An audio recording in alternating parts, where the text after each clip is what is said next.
ఇక ఆంధ్రప్రదేశ్ రాజకీయాల విషయానికి వస్తే కార్పొరేట్ కంపెనీలకు కూటమి ప్రభుత్వం ఎకరాకు 99 పైసలకే లీజుకు భూమి ఇవ్వడంపై వైఎస్ఆర్ కాంగ్రెస్ పార్టీ విమర్శలు చేస్తోంది కదా సార్. బడాబాబులకు చంద్రబాబు సర్కార్ భూములు దోచిపెడుతోంది అంటూ ఆరోపణలు చేస్తోంది వైఎస్ఆర్ కాంగ్రెస్ పార్టీ. ఈ వైఎస్ఆర్ కాంగ్రెస్ పార్టీ చేస్తోన్న ఆరోపణలకు విమర్శలకు కౌంటర్గా ఆంధ్రజ్యోతిలో ఒక వార్త వచ్చింది సార్. ఒకసారి చదువుతాను. అది 20 ఏళ్ల క్రితమే రూపాయికి బ్రాండిక్స్కు కేటాయించిన వైఎస్ విశాఖలో 1000 ఎకరాలు 20 ఏళ్ల లీజుకు ఉపాధి తెస్తుందని ఉదారంగా భూ వితరణ. ఇప్పుడు అక్కడ 26,000 మందికి ఉపాధి. నాడు వ్యతిరేకించని విపక్షాలు, అంటే అప్పట్లో టీడీపీ వ్యతిరేకించలేదు అని చెప్పి, నేడు ఐటీ దిగ్గజాలతో లక్షల మందికి ఉపాధి.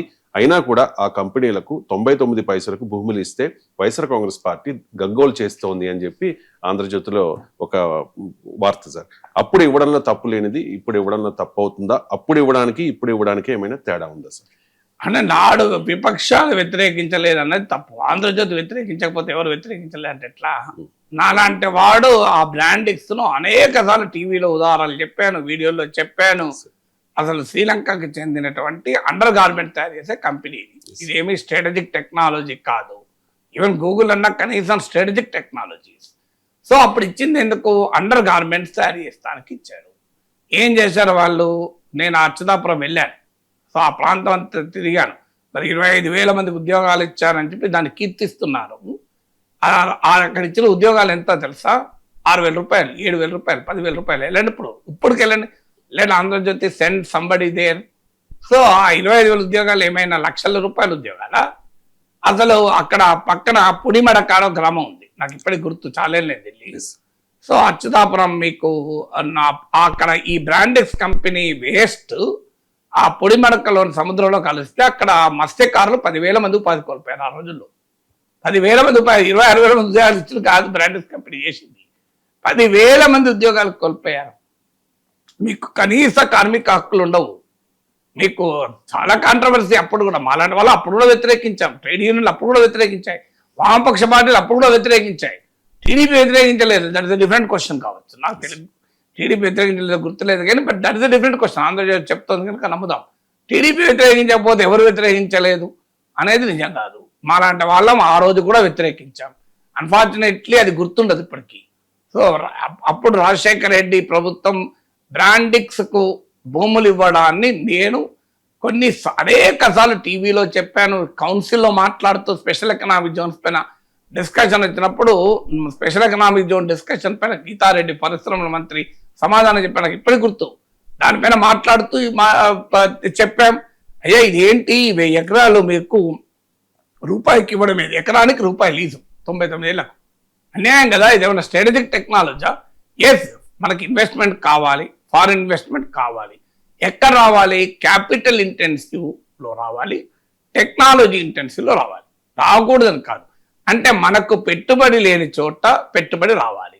మనకు సాంకేతిక పరిజ్ఞానం లేని చోట సాంకేతిక పరిజ్ఞానం రావాలి. ఆ రెండు వచ్చేటప్పుడు నువ్వు భూములు ఇస్తే తప్పులేదు. అది కూడా ఎంత అవసరమో అంత భూములు ఇవ్వాలి. ఆ అవసరము కూడా మరి మార్కెట్ రేటుకు వాళ్ళు కొనుక్కోలేని పరిస్థితి ఉందా నిజంగానే? అంటే మనం భూమి చీప్కి ఇస్తేనే వస్తారా, లేకపోతే రారా? ఇతర స్ట్రాటజిక్ అడ్వాంటేజెస్ మనం ఏమైనా కల్పిస్తున్నామా? ఎందుకంటే land is a fixed resource. నువ్వు ల్యాండ్ ఫ్యాక్టరీలో సృష్టించలేము కదా. ల్యాండ్ను ఫ్యాక్టరీలో సృష్టించలేవు. మీరు ట్యాక్స్ కన్సెషన్స్ ఇచ్చినా కూడా మళ్ళీ ఇంకో రకంగా ఆదాయాన్ని పెంచుకోవచ్చు. ఒక్కసారి భూమి ఇస్తే మళ్ళీ భూమి తిరుగురాదు కదా. సో అందువల్ల భూమి అనేది లిమిటెడ్గా ఉంటుంది కదా. సో అందువల్ల భూమి ఇచ్చేటప్పుడు అన్ని రకాలుగా ఆలోచించాలి. అందువల్ల ఆ రోజు రాజశేఖర రెడ్డి ప్రభుత్వంలో భూములు ఇలా తేరగా ఇచ్చినప్పుడు మేము మాలాంటి వాళ్ళం ఆ రోజు వ్యతిరేకించాం. ఆ రోజు వ్యతిరేకించిన వారు మరి ఎందుకు వ్యతిరేకించలేదు వాళ్ళ సమాధానాలు చెప్పుకోవాలి. ఎందుకంటే బ్రాండిక్స్ అనేది ఒక అండర్ గార్మెంట్స్ ఇండియాలో తయారు చేయరాదా? మనకు చేత కదా. దానికి శ్రీలంక కూడా రావాలి. అదే మళ్ళీ శ్రీలంక, పోనీ ఏదో అమెరికాను అంటే అర్థం చేసుకోవచ్చు. నాకు గుర్తున్న దొరక Sri Lankan company, if I memory is right. Sri Lanka వాడు మనకన్నా మించిన టెక్నాలజీ ఉన్నవాడా నాకు చెప్పండి. చెప్పండి, శ్రీలంక వాడు మనకన్నా ఎక్కువ అద్భుత పరిజ్ఞానం ఉన్నవాడా? Just verify, I think it is Sri Lankan company. So అంటే మనము what are we doing here? So అయితే ఇప్పుడు మరి అయితే ఆంధ్రజ్యోతి చెప్పే పాయింట్ ఒకటి కరెక్ట్. ఆ రోజేమో రాజశేఖర రెడ్డి భూమి ఇస్తే జేజేలు పలికిన వారు, ఈరోజు గూగుల్ ఏ హబ్కి ఇస్తే వ్యతిరేకించడం ఏంటి అని, అది మాత్రం వెరీ కరెక్ట్. అసలు గూగుల్ ఏ హబ్కు కూడా వ్యతిరేకిస్తే, అప్పుడు వ్యతిరేకించిన వాళ్ళు ఇప్పుడు వ్యతిరేకిస్తే ఇంకా అన్యాయం. అప్పుడు ఒక స్ట్రాటజిక్ కంపెనీ కాదు Google. A how is a strategic company at least. So Google నువ్వు ఒక బ్రాండెక్స్ పోలికే లేదు.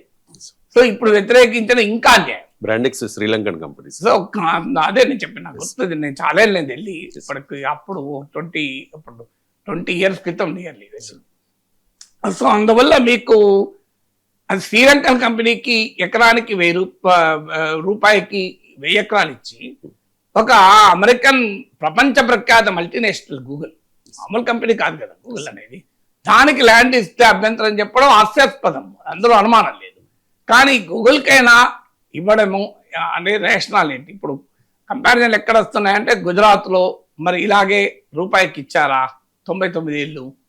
సో మరి మార్కెట్కు వాల్యూకు వాళ్ళు కొనలేరా? అంత కొనలేని కంపెనీలా ఇవి. కొన్నప్పుడు మరి దానివల్ల మనకు వచ్చే మల్టిప్లైర్ ఎఫెక్ట్ ఏంటి ఎకానమీకి? ఈ చర్చ చాలా సీరియస్ డిస్కషన్ నడవాలి. సో ఇవాళ వద్ద అనే కంక్లూజన్ నేను కూడా వెంటనే చెప్పండి, అందరూ ఇస్తారు.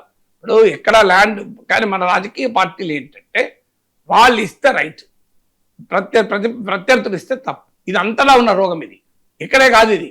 ఇప్పుడు బెంగాల్లో సింగూరులో టాటా నానో కార్ 1 లక్ష రూపాయల కారుకు అప్పుడు లెఫ్ట్ ప్రభుత్వం ల్యాండ్ ఇచ్చింది.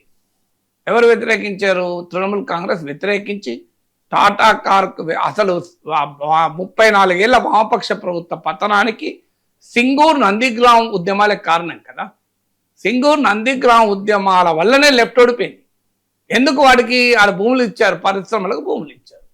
పరిశ్రమలకు భూములు ఇచ్చే వరకు పెద్ద ఎత్తున మమతా బెనర్జీ పోరాడి ఆఖరికి ఆ కంపెనీ గుజరాత్కి వెళ్ళిపోయింది. మరి గుజరాత్కి ఇస్తే ఆ గుజరాత్ ప్రభుత్వం హాయిగా తీసుకున్నది, అక్కడ ప్రొడక్షన్. అది సక్సెస్ కాలేదు, డిఫరెంట్ కేసు. సో అందువల్ల మీకు బెంగాల్లో జరిగింది తృణమూల్ మమతా బెనర్జీ అధికారంలోకి తెప్పించింది ఈ భూమి ఇవ్వడానికి వ్యతిరేకంగా. అందువల్ల రాజకీయ పార్టీలు నిజాయితీలు ఉండవు. రాజకీయ పార్టీలకు రాజకీయాలే ఉంటాయి. అంటే తాము చేస్తే రైటు, ఇంకోటి చేస్తే తప్పు. ఇది అన్ని పార్టీలకు ఉండే లక్షణం. ఇది అన్ని రాజకీయ పార్టీలకు ఉండే లక్షణం. ఎవ్వరూ సిద్ధాంత రీత్యా ఇది రైట్ అని ఇది రాంగ్ అని మనం మాలాంటి వాళ్ళం అప్పుడైనా ఇప్పుడైనా ఒకే స్టాండ్ తీసుకుంటాం.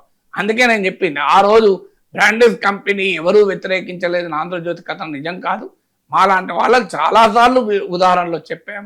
ఇది అన్యాయమైన భూ ఇవ్వడము, అసలు అవసరమే లేదు, ఇంత అది ఉపాధి కల్పించడం లేదు, ఆ ఉపాధి ఉన్న ఉపాధిని పోగొడుతుంది చాలా విమర్శలు చేశాం బ్రాండెక్స్ పైన.